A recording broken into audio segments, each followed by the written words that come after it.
বৈঠকের মধ্যমণি ইসরায়েলের প্রেসিডেন্ট আইজাক হারজগ। তাকে ঘিরেই এত সব আয়োজন। আইজাককে মনোরঞ্জন করতে সুরলা কণ্ঠে আরবিতে সঙ্গীত পরিবেশন করছেন নেদারল্যান্ডসের মুসলিম ইমাম ইউসুফ। তার সঙ্গে সুর ধরেছেন বাকিরাও। আদতে এটি কোনো আরবি সঙ্গীত নয়, বরং ইসরায়েলের জাতীয় সঙ্গীত।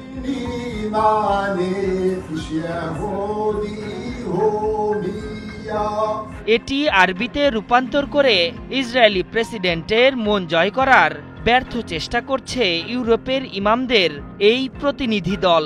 মুসলিমদের নির্যাতনের স্টিমরোলার চালানো ইসরায়েলের সঙ্গে তাদের সাক্ষাৎ নিয়ে তুমুল আলোচনা সমালোচনার মধ্যেই তীব্র নিন্দা জানিয়েছে বিশ্বখ্যাত বিশ্ববিদ্যালয় ও ইউরোপীয় কাউন্সিলের ইমামরা।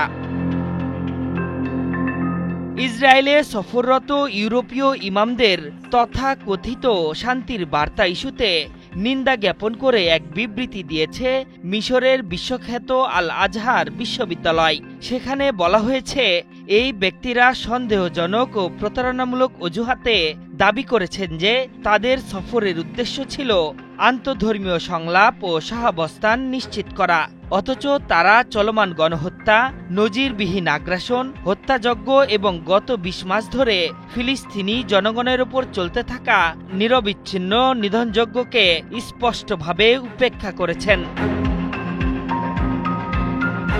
ওই প্রতিনিধি দল ইসলাম বা মুসলমানদের প্রতিনিধিত্ব করে না জানিয়ে সবাইকে সতর্ক করে আল আজহার বিশ্ববিদ্যালয় জানিয়েছে, যারা নৈতিকভাবে বিপথগামী এবং ব্যক্তিগত বা রাজনৈতিক স্বার্থে তাদের ধর্মীয় ও নৈতিক মূল্যবোধের সাথে বিশ্বাসঘাতকতা করে, তাদের ব্যাপারে সবাইকে সতর্ক থাকতে হবে। তবে শুধু আল আজহার বিশ্ববিদ্যালয়ই নয়, এই প্রতিনিধি দলকে ধিক্কার জানিয়েছে খোদ ইউরোপিয়ান কাউন্সিলের ইমামদের পরিষদ। বুধবার এক বিবৃতিতে তারা জানিয়েছে, ইসরায়েলে তথাকথিত ওই ইমামদের ভ্রমণ ও কার্যক্রম তাদেরকে হতবাক করেছে। সেই সাথে রাষ্ট্রটির অপরাধীদের সাথে সাক্ষাৎ যে কোনো মানবিক কিংবা নৈতিক সংবেদনশীলতার সঙ্গে সম্পূর্ণ সাংঘর্ষিক। গত সপ্তাহে দখলদার ভূখণ্ডে ওই ইমামদের সফরের আয়োজনটি করে এলনেট নামের একটি বেসরকারি সংস্থা। তারা মূলত ইসরায়েল ও ইউরোপের মধ্যে সম্পর্ক জোরদারে কাজ করছে। প্রতিনিধি দলটি গতকাল ইসরায়েলের পার্লামেন্ট সহ অধিকৃত পূর্ব জেরুজালেমে অবস্থিত ওল্ড সিটিতে থাকা মুসলিম, খ্রিস্টান ও ইহুদিদের ধর্মীয় স্থাপনা পরিদর্শন করে। পাশাপাশি তেল আবিব ও সিরিয়ার গোলান ভূমিও পরিদর্শন করে তারা। ইউরোপের মুসলিম প্রতিনিধি দলে যুক্তরাজ্য, ফ্রান্স, নেদারল্যান্ডস, ইতালি ও বেলজিয়ামের ইমামরা ছিলেন।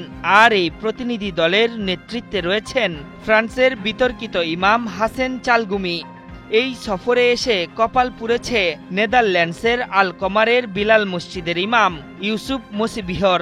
মঙ্গলবার ইনস্টাগ্রামে দেওয়া এক বিবৃতিতে মসজিদ কর্তৃপক্ষ জানিয়েছে, ইমামের সাম্প্রতিক রাজনৈতিক বক্তব্যের পরিপ্রেক্ষিতে পরিচালনা পর্ষদ তাকে তাৎক্ষণিকভাবে বরখাস্ত করার সিদ্ধান্ত নিয়েছে। এই মুহূর্ত থেকে প্রতিষ্ঠানের সঙ্গে তার আর কোনো সম্পর্ক নেই।